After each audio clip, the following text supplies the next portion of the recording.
Lawrence is just too good-natured. He's a good boy.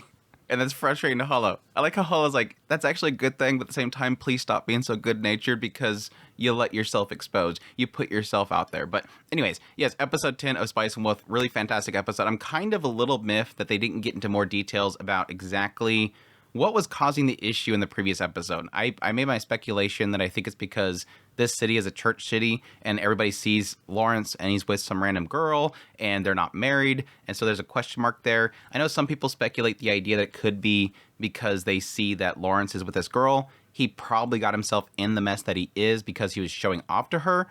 The only thing that doesn't make sense there is because if he's going around begging for money with her, it kind of is one of those aspects of, well, that doesn't look too good to him. Why would he bring her with him if he was trying to look good?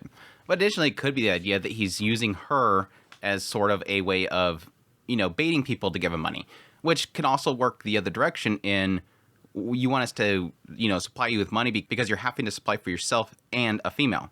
I don't know. There's a lot of things there. I still think it kind of falls into the area of him not being married to her, especially because of that last person that he talked to. The last person he talked to said that they're a person of God and I was going to help you, but then I see her.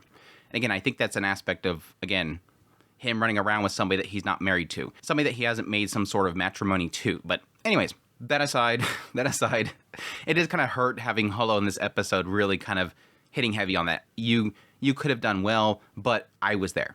I caused the problem. And again, it's not what Lawrence did accept that and lashed out because of that, but he does acknowledge that, no, it's not you. That was my fault. I did this. I put myself in this position. I took something that I shouldn't have. I shouldn't have taken that gamble on the armor. Now, it is weird, and it might be a translation issue. He does say that he bought the armor while it was actually crashing, indicating that he knew that it was crashing. But from what I understood, it didn't happen until he was traveling. That's when the whole expedition stopped, and he lost that money.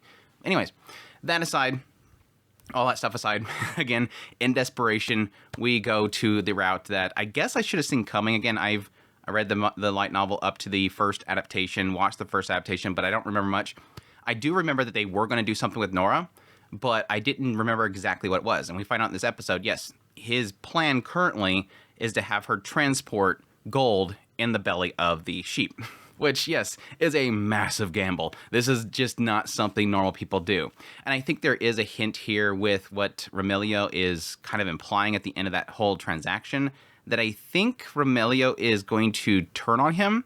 But guys, I think the thing that you need to really kind of submit in your mind as we get in this whole segment is that Lawrence has come to him with something you don't do.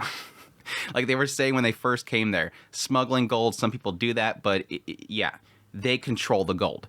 They control it. They control the value of it. They even stamp it in order to increase its value. The church owns the gold. They own the trade of it. So you'd have to smuggle it if you wanted to do any business there unless you have connection with the church. And so now he's telling Remilio, hey, the people that have control of this town, the people that are the central focus and have all the power, we're gonna basically throw dirt in their face. And I think Remilio, again, was like, no, I can't do that. But when Holo kind of presses, hey, you got some people downstairs that are talking about getting the heck out of here, they want to abandon you, he knew that. I think that's an aspect of, he didn't question Holo when she said, I have good hearing and I can hear what they're saying. He knew that. She was just putting it into words. So she's literally saying what he knows they're saying, and that's what freaks him out. But I think in the end, he accepts this because he fears, yeah, we're going down, we have this debt, we're going to go into bankruptcy too. He accepts it because it's his only choice, and Lawrence has basically handed him the golden platter. But I think he's not going to like the idea of working with Lawrence. Like, he's accepting it, he's going to have Lawrence do the work. But I think the thing that sticks out to me the most is who he brought up at the end. I don't think we've ever met the person that he brings up at the end. So I'm assuming that person that he brings up, contact blah blah, I think it's going to be somebody like a cleaner. Somebody that is going to be somebody to mop up the mess. Somebody to go out there and, I guess, get rid of Lawrence. But we'll see.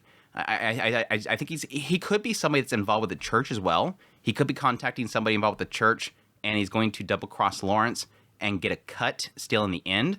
But it's going to put himself in a good position with the church. Because Remilio, unless they go somewhere else, they're here. They're in the city. Lawrence is talking to Nora like, hey, yeah, we're going to do this big job, and then we're going to get out of here. Because, yeah, we're basically stepping on the church's foot. We need to get out of here. We need to get as far away as possible once the transaction is done. He's going to be staying here. So, and he's going to be involved. So he's going to want to, I guess, get rid of whatever evidence he's tied into a smuggling job, get the money out of it and everything like that. But additionally, he could be contacting the church because he doesn't want to be any possibility of being in bad standing with them. And he might actually still get a cut from it. That's what we'll see. That's my curiosity. Or you can get like some sort of benefits from helping the church, get in good favor with them so that he can in the future smuggle gold, or not smuggle gold, but trade gold. I don't know. I don't remember the name Liebert that he brought up. So it could again either be somebody to get rid of Lawrence or and get the full profits, or to contact the church. So we'll see what that whole thing. But I think the best, obviously, there's two, I think, parts in this episode that I really liked. Three, actually. The first part is obviously when Lawrence goes back to Holo. He's got as much money as he could from the whole situation and begging people, and he gives the money to Holo. Now, this great thing here is because after she chucks it at him, hits him on the head, and then yells at him, she does admit that he's seen two sides of this. He gave her the money saying, take this and see if you can turn it into better money, and I'm going to trust it with you. But she says, what if I took the money and ran? She's like, I also planned for that as well. I anticipated that. He was perfectly fine with her just taking the money and running, if that works for you, because I'm not going to be able to fulfill my promise. I can't get you to the north, so you might as well take this. That will at least do something for you because I can't help you the rest of the way. And yes, that's when she freaks out, beats him. You're too good-natured. Stop being too good-natured. Why'd you do it? Why would you do that for me? Oh, well, yeah, it's just my personality. No, that's not the answer. I always like these kind of responses from her. Like, just say that you did it because you're attracted to me. Like, say it because you like me. Don't say some other crap. But don't say it now because then I'm going to beat you in the face. There's times where a woman wants to be told that, and there's times where they want to beat him in the face because they talk too late. Which one do you think you are? I'm going to go with the latter. Yeah, don't say anything. But I'm going to try anyways. Go ahead and say it. Because you're special to me. It's cute. I like it. And then have that little moment at the very end when he hugs her. She's like obviously emotional, and then she has to tsundere it. Like, what are you doing? What are you doing hugging me? It's super dorky. The two of them, their chemistry has always been so fantastic. But yeah, that's when she presents the idea of smuggling gold. Which yes, they have to bring.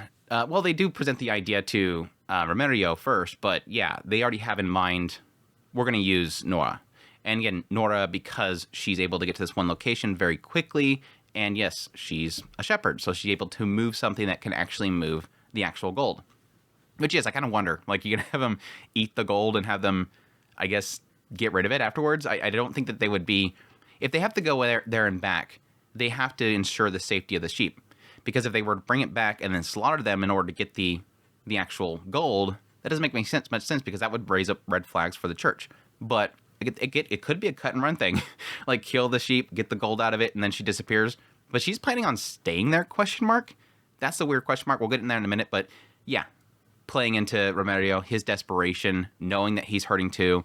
Holo getting that last little jab in there just to get him to push over. And then yes, going over to see Nora. I like this because they go to meet Nora, and it's like, it's one of those aspects of like, she's not that dumb. Like, he comes there, he's like, oh, what good nature. God has blessed us with the good nature of being able to see each other again. I'm not falling for that. I know very well. It's like, yeah, you probably don't. And they have a little conversation where he presents it to her. Now, I think this is probably my second favorite scene because it is literally Lawrence presenting this idea to Nora, but she is still questioning it. It is that idea of, and even Holo mentions this later, that he's kind of manipulative. He's like, yeah, I'm charming. Don't, be careful. I might charm you too. He pours on the charm. He's really kind of presenting, okay, you want to do this with the Taylors. I have an opportunity to make a lot of money. But he keeps saying it's dangerous. He keeps saying that it's dangerous, which is kind of interesting because later on he says that he didn't present all the details to Nora, but he did. He kept saying it's dangerous. And even more so because he's saying it in lieu of saying this is something involved with the church, something that's not going to be good. This is dangerous. Keeps saying dangerous. But she still questions it. Why would you come to me? Well, because you're a shepherd. You know how to get here quickly. That's a pagan town that we're going to.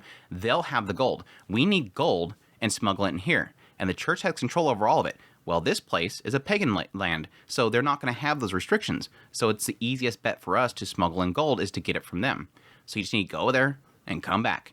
And again, I like the fact that she's still kind of questioning it. Like, is this what I want to do? But there is a side of it that is kind of manipulative in the idea of how Lawrence keeps pouring on top of her dreams. He knows, based on their conversation, this is what she wants to do. And he knows, based on the conversation, that the church themselves is treating her terribly. They're just waiting for that moment you die. They're just using you. They're sending you out to the most dangerous places. They're hoping that eventually you'll die. And if you don't die, it just submits more to them that you're some sort of heretic, that you have some sort of demonic powers. He's pouring it thick on her that the church doesn't care about you. They want you dead. And oh, by the way, here's your dreams. He's literally presenting the worst case and the best case. This is what you want. Come join me with this whole thing here, because then you can get the job you want. You can become a master tailor, and then you can get the hell out of here. But it was interesting because she still says that she wants to stay there. And I think that was something that he sort of still talked her out of it. The idea that, where are you going to be a tailor? Oh, think about doing it here. Yeah, it's probably not a good idea. Like, he's still kind of showing to her that this is not the best place to be. Like, they're still going to be watching you. It is kind of an unsettling aspect of the whole situation, because it does give you an indication that Nora is a little bit overly accepting of people, and she can be manipulated. But this is somebody that I think has gone through enough that she's willing to step out of line. And I think that was cemented so perfectly with what Holo says later. Holo basically says, no, she's not just a sheep waiting to be slaughtered. She's a sheep that's stepping out of that circle. She's stepping into the wolf's den. She's willing to take that leap. She's a lot stronger than you think she is. It's kind of interesting to have that whole aspect there of, like, before, Holo didn't want her around. It was a sense of jealousy there. And again, it seemed like she didn't like shepherds, obviously, because she's a wolf. But additionally, she's part of the church. All that stuff was kind of compounding. And even still, Lawrence was the one that was defending her. And then over here, she's literally saying, no, you're not seeing Nora right. She's actually very skilled, very talented, and she's taking a big step here. It seems like she's manipulated. It seems like she's being swayed by your charms. But Nora herself she's stepping out of a comfort zone here. And that makes perfect sense because of what she's involved with. She's involved with the church. They're taking care of me. I don't want to, throw sand in their face. I don't want to spit on their shoes. But yet she is here. So it is a massive sign of what kind of step this girl's taking. So super cool. I really did like the whole conversation when they came back from Nora as well. Is like the idea of Holo's like, you should be happy. Like, you got everything you need. You got Remedio to do the payments for the gold. You got Nora. She's willing to do this. You have the transportation. You have the funds. Everything's set up. Why do you look upset? Well, yeah, because it's not this. Usually when I make big deals like this, you're not risking your life in the process. Well, granted, you are risking your life as a traveling merchant every time you travel. You could get mugged. You could get killed.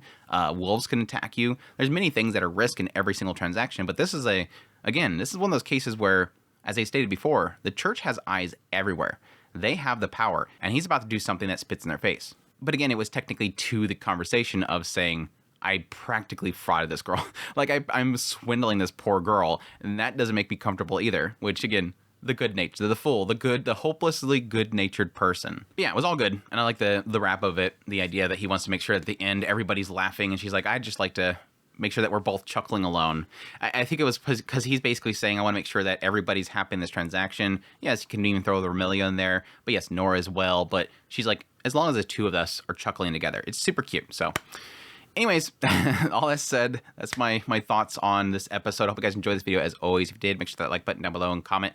Let me know what's thought of the episode. Additionally, if you're new to the channel, make sure that subscribe button to get my content. I do news, reviews, personal impressions, top lists. If it's anime, it's pretty much here. Additionally, if you like this content and you want to support the channel more, I have a Patreon link, tips, links, everything, membership button below. Greatly appreciate it, but it does. You know, take care.